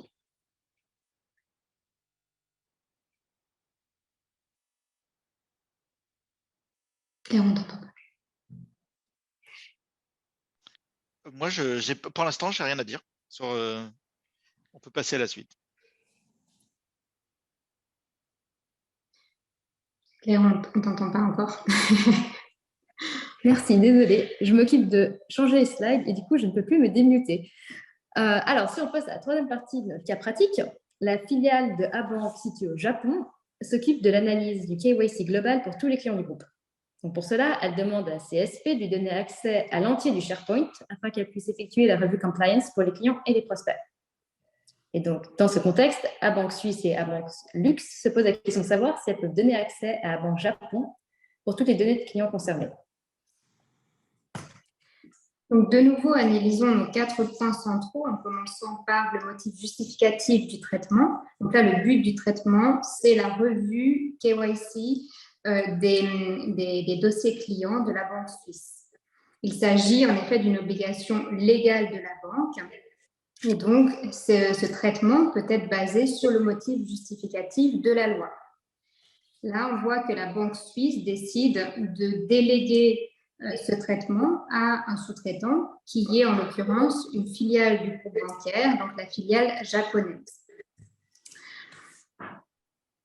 Dans ce contexte, on peut encore se demander donc, quel est l'impact finalement du transfert de données personnelles qui sont forcément comprises dans cette revue KYC vers le Japon. Il faut savoir que sous l'angle de la protection des données suisses, le Japon ne figure pas dans la liste du préposé fédéral à la protection des données, ce n'est donc pas un État adéquat. Qu'est-ce que ça veut dire? On doit, dans un premier temps, mettre en place les clauses contractuelles avec le fameux Swiss Finish, donc ces clauses en droit suisse qui permettent de lier le modèle européen à la LPD. Mais il faudra également effectuer, enfin la banque suisse devra effectuer une analyse de risque et une analyse du droit local japonais. Donc, quel est l'objectif de cette analyse? Donc, ce sera d'identifier l'existence potentielle de lois ou de pratiques locales qui pourraient limiter ou empêcher l'application des dispositions contractuelles en vertu des clauses modèles. A priori, dans la mesure où le Japon bénéficie d'une décision d'adéquation de la Commission européenne, cette analyse ne devrait pas faire ressortir à première vue des empêchements au transfert. Pour autant, la banque devra mener cette analyse de risque pour arriver à cette conclusion de manière autonome, indépendante, et devra aussi prendre en compte la nécessité de mettre en place ou non des mesures techniques et organisationnelles dans le cadre de ce transfert vers le Japon. Voilà, si je passe à parole. Oui, il n'y aurait pas une différence fondamentale de point de vue au niveau européen. Le Japon fait partie des rares États qui, avec la Corée du Sud et le Royaume-Uni de mémoire, qui sont conformes au RGPD, ce qui n'est pas le cas de tous les autres pays qui étaient considérés, d'ailleurs à l'image de la Suisse, comme étant conformes à l'ancienne circulaire 9546 et qui ne sont plus aujourd'hui conformes au RGPD, mais pour lesquels il y a encore une période de grâce le temps que la Commission européenne valide leur statut de conformité au RGPD. Donc, pas de problème pour le transfert au Japon. On est ici effectivement en présence d'une délégation, donc d'une externalisation, ce qui veut dire qu'effectivement, le transfert, donc pour l'acte de traitement lui-même de conformité KYC, ça repose sur la banque luxembourgeoise qui est donc fondée à faire le traitement sur base d'une obligation légale et ensuite d'avoir un contrat de sous-traitance. Là aussi, dans l'hypothèse où le contrat serait signé, alors ici le groupe est en Allemagne, donc il est probable que ça soit plutôt drivé depuis l'intérieur de l'Union européenne. Cette relation entre les banques suisses, luxembourgeoises et leur homologue japonais qui intervient comme sous-traitant. Donc, a priori, on aura un contrat conforme au RGPD, mais dans l'hypothèse où ça serait un groupe suisse, il serait effectivement important de s'assurer que les contrats intra-groupes entre les filiales luxembourgeoise et suisse d'un côté et la filiale japonaise de l'autre sont bien basés sur un modèle qui soit détaillé comme l'exige le RGPD pour les contrats de relations de sous-traitance. C'est tout, pas d'autres commentaires. Merci.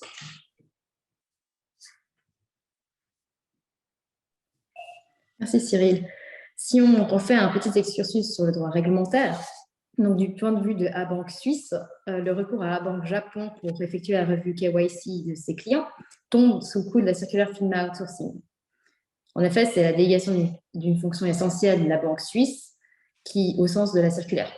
Et donc, Abank devra veiller à avoir un cadre contractuel adapté avec son homologue japonais et qu'il réponde aux exigences de la circulaire FINMA. Et d'un autre côté, Abank devra veiller à avoir obtenu la levée du secret bancaire nécessaire pour l'accès en clair à des données clients par Abank Japon. Cyril, si tu veux peut-être… De mon côté, non, de mon côté, je n'avais pas de mesures spécifiques requises, donc je me range auprès de tes commentaires. Merci Cyril. Alors, si on passe maintenant à notre dernière partie de ce petit cas pratique, donc un scandale financier largement médiatisé vient toucher OMG, un client de Abank dont le siège est en Suisse et qui dispose de multiples filiales dans le monde, dont les avoirs sont déposés auprès des filiales de Abank correspondantes. Donc, la société mère, soit Abank Allemagne, souhaite analyser les risques financiers réputationnels pour le groupe en lien avec ce client. Donc, pour cela, elle propose de rassembler dans SharePoint, dans un environnement spécifique, toutes les données concernant OMG, en particulier qui concernent ses organes et les données KYC, et ces données qui sont traitées par l'ensemble du groupe. Une équipe spécifique de Abank qui est aux États-Unis se chargera d'analyser les données regroupées dans cet environnement et d'émettre un rapport sur les risques liés à OMG pour le groupe Abank.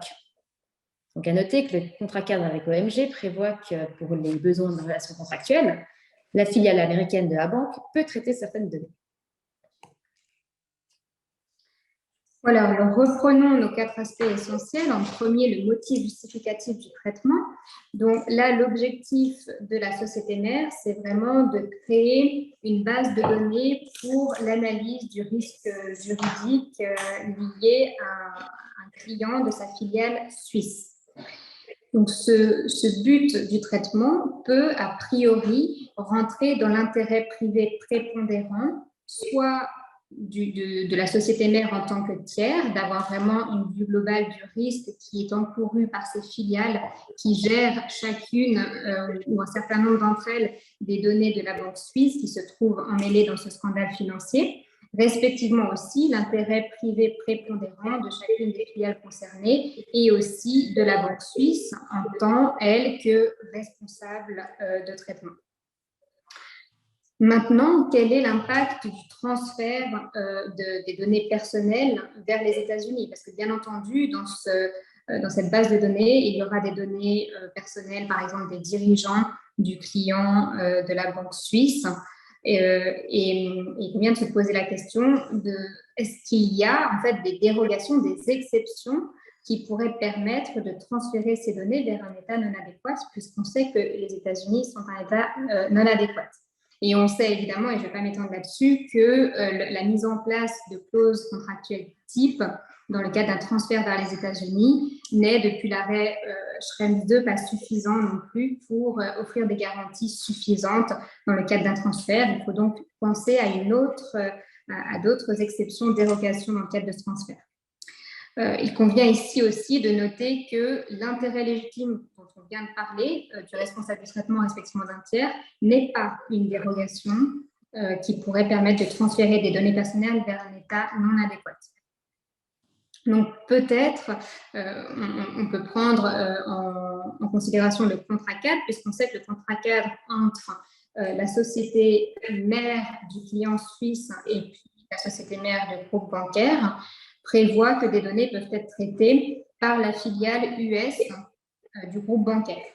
Mais là, on se rend compte que le but du traitement, qui est donc la création de cette base de données pour analyser le risque de litige, n'a rien à voir avec l'exécution du contrat. On ne peut donc pas utiliser cette exception puisque un tel transfert devrait être directement lié au contrat, donc directement nécessaire à l'exécution du contrat pour pouvoir être justifié par cette dérogation. Il y a une dérogation qui apparaît à première vue propice, qui est celle de la défense d'un droit en justice, qui peut permettre donc, du coup, de transférer des données personnelles vers un État non adéquat dans ce cadre-là. Mais donc la nouvelle LPD précise que une telle dérogation s'applique uniquement dans le cadre d'une procédure en cours devant un tribunal ou une autorité étrangère, ce qui signifie qu'à ce stade-là, cette dérogation ne serait pas applicable puisqu'on est vraiment dans un stade qui est précontentieux. Donc, à première vue, sur la base des dérogations qui sont disponibles selon la LPD, il n'y a pas d'exception pertinente au transfert de données personnelles vers les États-Unis. Oui, ce serait exactement la même chose au niveau européen. En l'absence de procédure ouverte, on ne peut pas se baser sur la défense d'un droit en justice. Donc, la seule base légale ici, ce serait des clauses contractuelles type qu'on pourrait avoir avec la filiale américaine, mais qui ne seraient quand même pas sans poser de problème au regard de Schrems 2. On constate d'ailleurs qu'aujourd'hui, de plus en plus de groupes basés en Europe hésitent à utiliser des cellules comme ça basées aux États-Unis lorsqu'elles sont au niveau du groupe. On constate que beaucoup ont déplacé ces dernières années ces cellules d'investigation donc vers le Royaume-Uni et depuis le Brexit vers l'Irlande. Souvent, on en voit beaucoup en Irlande, justement pour prévenir ce genre de problème parce qu'aujourd'hui, avec Schrems 2, on est quand même quasiment dans une obligation, dans une interdiction de ce type de transfert. Ici, il serait très difficile quand même de le justifier, je pense, le transfert, juste au regard du RGPD. Voilà. Pas d'autres commentaires. Merci. Alors, passons maintenant à l'analyse de risque. Donc, en fait, dans la continuité de ce qu'on vient de dire par rapport au transfert de données personnelles vers un État non adéquat, ça veut dire que la banque suisse doit entreprendre une analyse de risque, un peu comme elle l'a fait pour le Japon. Et là, on peut en tout cas supposer que cette analyse fera ressortir déjà que le type de données personnelles qui sont transférées donc potentiellement à la filiale US sont des données qui sont hautement confidentielles puisqu'elles sont traitées dans un contexte de procédure judiciaire ou préjudiciaire, on va dire, internationale, dans un contexte litigieux, et que du coup, le traitement de ces données, respectivement leur potentiel accès par une demande d'accès des autorités américaines, aura sans aucun doute un impact sérieux pour les personnes concernées. Donc, et en plus, on peut aussi s'imaginer que les autorités européennes pourraient avoir un intérêt particulier à demander l'accès à ces données, étant donné qu'on sait que le scandale financier a une dimension internationale. Donc, on peut aussi prendre ça en compte dans le cadre de l'analyse de risque. Donc, conclusion de cette analyse de risque, très probablement le risque d'accès par les autorités américaines serait concret, on va dire, et présente un impact sérieux pour les personnes concernées. Ensuite, indépendamment du transfert de données personnelles vers les États-Unis, on retombe de nouveau sur notre analyse des droits d'accès. Et puis là, ce sont les mêmes principes de proportionnalité, de minimisation qu'il conviendra de prendre en compte. Ça veut dire que la banque suisse ne va pas pouvoir transférer des données qui vont au-delà du but du traitement, donc au-delà de ce qui est absolument nécessaire à l'analyse de risque par la société mère ou la filiale, donc du coup, dans l'Union européenne, de préférence, qui sera chargé d'analyser cette base de données. D'un point de vue réglementaire, la question se pose bien sûr de savoir si les conditions générales ou une autre base dans la relation contractuelle entre la banque suisse et son client permettent de transmettre des données dans ce cadre pré-contentieux. Et donc, il conviendra pour la banque suisse de vérifier qu'il existe cette levée du secret bancaire.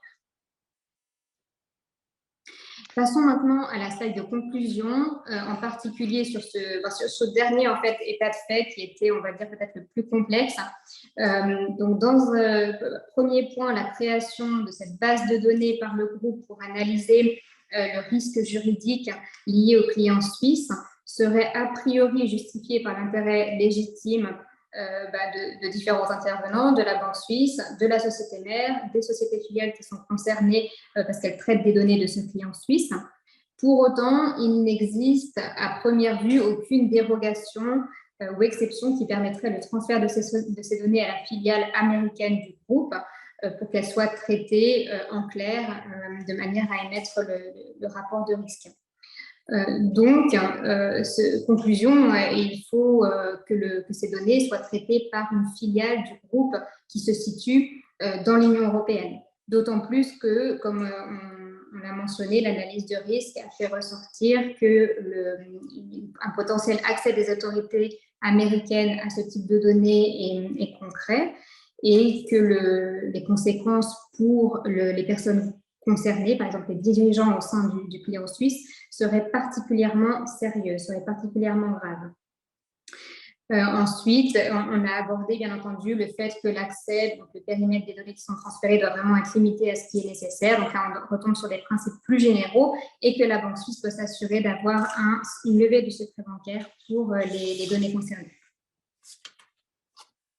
Voilà. En ce qui me concerne, c'est terminé pour cette dernière partie du cas pratique.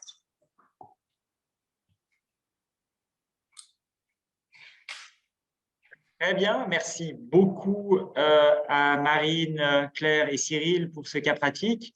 J'espère que vous aussi, du côté de l'auditoire, vous avez apprécié ce cas pratique. À titre personnel, j'ai trouvé très, très clair. Un grand merci évidemment de votre présentation. C'est des questions évidemment difficiles auxquelles on est confronté de temps à autre et ça nous a semblé utile dans le cadre de ce webinaire, comme je le disais tout à l'heure, d'avoir une approche peut-être un petit peu différente de ce qu'on fait d'habitude et de résoudre ce cas pratique avec vous. Le temps avance, mais je pense que c'était un temps qui était bien utilisé. Encore une fois, un grand merci pour la résolution de ce cas. Nous avons reçu toute une série de questions dans le cadre du Q&A. J'aimerais peut-être en traiter brièvement certaines et puis ensuite conclure ce webinaire. Et nous aurons sans doute l'occasion au cours des semaines et prochains mois d'échanger également. Une question qui a été posée dans le Q&A est la question des requêtes de suppression. et en particulier le lien qui peut être fait entre ces requêtes de suppression de données, le fameux droit à l'oubli dont on entend parfois parler, et d'autres obligations qui s'appliquent notamment en matière d'archivage. Et c'est vrai que là, je pense qu'il faut constater plusieurs choses. La première, c'est vrai que les règles de la nouvelle LPD, du reste très largement la LPD actuelle aussi, prévoient ce type de droit à l'oubli, donc droit à la suppression des données personnelles, mais ce droit n'est pas absolu. Et donc, évidemment, le responsable de traitement, donc par exemple, dans la question qui nous a été posée, la question d'un gestionnaire de fortune indépendant, il est soumis évidemment à d'autres règles, des obligations de conservation qui découlent par exemple de la législation en matière de lutte contre le blanchiment d'argent, et il peut également faire valoir un intérêt privé à conserver des données, par exemple pendant toute la durée de prescription d'une éventuelle prétention du client, parfois mécontent, à son encontre. Et donc, le droit à l'oubli n'est pas absolu, on peut lui opposer des contre-arguments. Et à notre avis, il est très important aussi de gérer cette question dans la privacy notice, dans ce fameux document de devoir d'information qu'on évoquait tout à l'heure, pour ne pas faire, si je veux dire, miroiter aux clients des droits auxquels après on n'arrive pas à répondre. Et donc, la section de la privacy notice consacrée aux droits de la personne concernée devrait avoir une phrase d'introduction qui dit « sous réserve des obligations réglementaires, par exemple, à charge du responsable de traitement, voici les différents droits dont bénéficie la personne concernée. » Autre question qu'on nous a posée, c'est la question du DPO. Est-ce qu'il faut nommer un DPO? Question qu'on nous pose effectivement très souvent et qu'on nous a posée aussi ici dans le cadre du Q&A. Pour y répondre rapidement, en droit suisse, la réponse est en principe non. Vous savez que nous, avocats, on aime bien répondre par les questions soit ça dépend, soit en principe. Et là, la réponse est en principe non, parce que pour des responsables de traitement privés, il n'y a pas d'obligation de nommer un DPO, nous on l'appelle un conseiller à la protection des données dans la terminologie de la nouvelle LPD. Mais évidemment, ça ne veut pas dire qu'il ne faut pas prévoir qu'une personne au sein de l'entreprise soit en charge de l'implémentation de ces différentes obligations qu'on a évoquées tout à l'heure, mais pas d'obligation de nommer un conseiller à la protection des données. Si on le fait, on bénéficie d'un certain nombre d'avantages réglementaires, d'allègements réglementaires, mais qui en réalité, à notre sens, n'ont pas une très grande importance en pratique. Une grande exception, c'est les caisses de pension. Et ça, j'aimerais juste en parler très, très brièvement, dans la mesure où les caisses de pension, en tout cas celles qui offrent des prestations de nature obligatoire au sens de la LPP, ne tombent pas sous les dispositions de la LPD qui ont trait à l'économie privée, mais tombent sous le coup des dispositions de la LPD qui s'appliquent aux organes fédéraux. C'est un tout petit peu curieux, mais c'est comme ça. Et donc, les caisses de pension qui offrent des prestations obligatoires, soit que des prestations obligatoires, soit de l'obligatoire et du surobligatoire, elles doivent nommer un Data Protection Officer parce que, comme je l'évoquais, elles tombent sous le coup des dispositions qui s'appliquent aux organes fédéraux. Et pour les organes fédéraux, il faut, sous l'empire de la nouvelle LPD, nommer un conseiller. Cyril, est-ce que tu veux peut-être nous dire rapidement ce qu'il en est sous l'angle du RGPD? Oui, bien sûr. Bah, au niveau RGPD, il y a des cas, notamment pour toutes les entités publiques, d'avoir un chargé de protection des données ou lorsqu'on fait certains traitements qui présentent des risques pour la vie privée des personnes concernées. À ce moment-là, il y a une obligation de nommer un DPO et de le communiquer à l'autorité de contrôle locale. J'attire votre attention sur le fait qu'on a constaté un peu une dérive qui consistait pour certaines entreprises à vouloir être best in class et donc nommer un DPO alors qu'il ne rentrait pas dans les prévisions du RGPD pour lesquelles cette nomination est obligatoire et donc se sont positionnés auprès de l'autorité de contrôle en présentant, en introduisant leur DPO et puis ensuite, notamment à cause du fait qu'il y a du turnover, que les gens changent d'entreprise, etc., cette fonction parfois n'est pas maintenue dans le temps. Et que certaines entreprises ont décidé, elles avaient nommé un DPO alors qu'elles n'en avaient pas une obligation réglementaire particulière, et puis elles décident de renoncer à cette nomination lorsque le DPO quitte ses fonctions, par exemple, et qu'il n'est pas remplacé. Et on a vu, dans certains cas, certaines autorités poser des questions, voire même ouvrir des investigations pour vérifier si l'entreprise ne devait pas avoir nommé un Data Protection Officer. Encore une fois, on considérait que c'était un peu comme une sorte d'aveu d'avoir nommé un DPO, qu'on tombait peut-être dans les prévisions des textes pour lesquels cette nomination était obligatoire. Là aussi, c'est un peu une déviance, à mon avis, de supervision. Donc c'est un point qui est important. Il est essentiel, comme l'a dit Philippe, d'avoir quelqu'un qui s'occupe de la protection des données dans l'organisation, d'ailleurs en veillant à ne pas isoler cette personne et en la laissant toute seule à régler tout le problème, mais c'est intéressant d'avoir quelqu'un qui soit référent au moins en matière de protection des données, qui puisse former les gens, les sensibiliser et un petit peu vérifier les pratiques, quel que soit le nom qu'on lui donne, mais un nom qui rentre dans les prévisions de la loi. Encore une fois, ne le faisons, cette nomination, que si c'est vraiment requis. Et sinon, mieux vaut avoir quelqu'un qui soit là pour gérer, mais sans lui donner ce titre qui peut parfois être un boulet pour l'organisation. Voilà ce que j'avais à dire. Merci beaucoup. Merci. Alors, voilà, je crois qu'on arrive au terme de ce webinaire. Si vous me permettez peut-être de juste évoquer encore 5 points, mais très rapides, dans le cadre de la conclusion, et ensuite quelques mots de remerciement évidemment aux différentes personnes qui ont contribué à la préparation de ce webinaire. 5 points peut-être à garder à l'esprit par rapport aux développements futurs qui nous attendent dans les prochains mois. Premièrement, on attend évidemment l'Arlésienne, et l'Arlésienne, c'est la décision d'adéquation de l'UE, et donc un jour, l'UE devrait reconnaître la nouvelle réglementation suisse en matière de protection des données comme étant adéquate. À notre connaissance, les autorités fédérales sont raisonnablement confiantes et nous disent que le retard, et c'est plus qu'un retard à ce stade, s'explique principalement par le fait que l'Union européenne ne veut pas rendre une décision d'adéquation unique pour la Suisse, mais en réalité veut grouper d'autres pays. Donc ça, c'est évidemment une affaire à suivre, et on espère évidemment tous que la nouvelle LPD sera reconnue comme étant adéquate dans une perspective de l'Union européenne, ce qui permettra peut-être aussi un tout petit peu de faciliter les relations avec le préposé. Deuxième point, en parlant du préposé, je pense qu'on doit être très attentif au site Internet du préposé durant ces prochaines semaines, dans le cadre des contacts assez réguliers que nous avons avec l'autorité fédérale. Il nous a été dit qu'il y aura toute une série d'améliorations sur ce site Internet qui vont prochainement être uploadées, avec notamment un tool qui permet de faire les notifications des data breach et toute une série d'autres fonctionnalités. Donc, clairement, une affaire à suivre, le site du préposé fédéral à la protection des données. Troisième observation finale, les relations Suisse-États-Unis, respectivement UE-États-Unis. On l'a vu dans le cadre du cas pratique, c'est évidemment la question épineuse du moment. On sait qu'un Data Privacy Framework, qui est un peu la 3e édition du Privacy Shield et qui fait suite notamment à la décision Schrems 2, est en cours de gestation, si j'ose dire.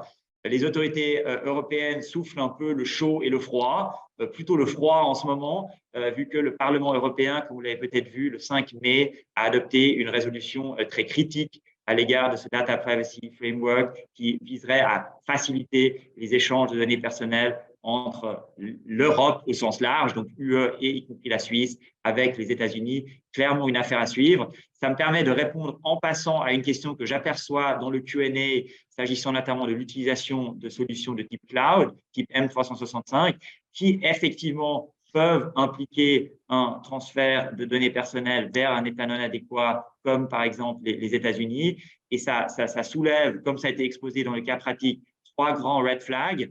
Premièrement, la question de l'information des personnes concernées. Deuxièmement, la gestion de la relation contractuelle avec le prestataire, avec la nécessité d'y intégrer les clauses contractuelles et peut-être aussi d'autres mécanismes comme ça a été évoqué. Et enfin, si on a affaire à une entité réglementée, la question du secret bancaire ou d'autres types de secrets professionnels. Je vois que Cyril aimerait intervenir sur ce point-là et donc il cède volontiers la parole brièvement.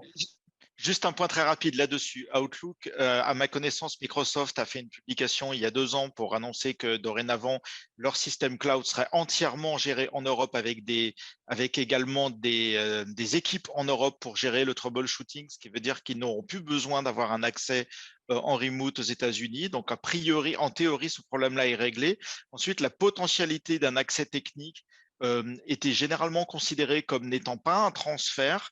Maintenant, pour ce type d'opérateur, effectivement, on recommande une certaine prudence et de considérer que s'il y a des accès aux États-Unis, alors ils vont potentiellement être utilisés par les agences américaines.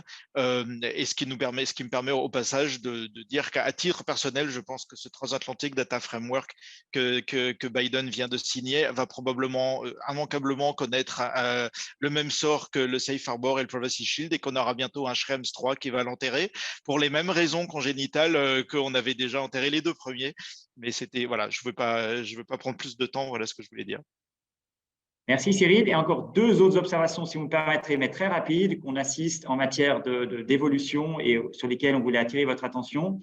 Premièrement, on voit que de plus en plus, la réglementation se focalise sur des aspects de résilience opérationnelle, pas donc au-delà de la simple question de protection des données personnelles. On a évidemment le projet DORA au niveau de l'Union européenne. On a notre DORA suisse avec la circulaire résilience opérationnelle, la 2023-01 de la FINMA. Et donc, on voit que ces questions de résilience opérationnelle, qui sont étroitement liées aux questions de données personnelles, mais qui en réalité vont au-delà, sont réellement probablement le prochain chapitre. Et on aura sans doute l'occasion d'en parler lors d'un prochain webinaire. Et dernier point dont on aura également l'occasion de parler lors d'un prochain webinaire, c'est les questions d'intelligence artificielle. C'est vrai qu'en 2018, quand on mettait en œuvre le RGPD, on parlait des décisions individuelles automatisées. Et franchement, pas grand monde d'entre nous savait exactement ce que c'était. Et la plupart des entreprises qu'on conseillait ne procédaient pas à ce type de DIA. Aujourd'hui, la situation est probablement différente. Demain, elle sera radicalement différente et on voit que toute une série d'outils qui se développent évidemment à l'heure actuelle en matière d'intelligence artificielle ont également une compétence, une composante protection des données très importante. Je m'arrête là. Ça fait maintenant 7 ans qu'on a le privilège d'échanger avec vous tous dans le cadre de nos webinaires consacrés à la protection des données. Un grand merci de votre fidélité pendant toute cette période. Toute l'équipe Auberson Labels que vous avez là à l'écran et évidemment aussi notre ami Cyril du Luxembourg. Nous réjouissons de poursuivre nos échanges pendant les prochaines semaines et mois. Merci beaucoup, à bientôt et bonne soirée.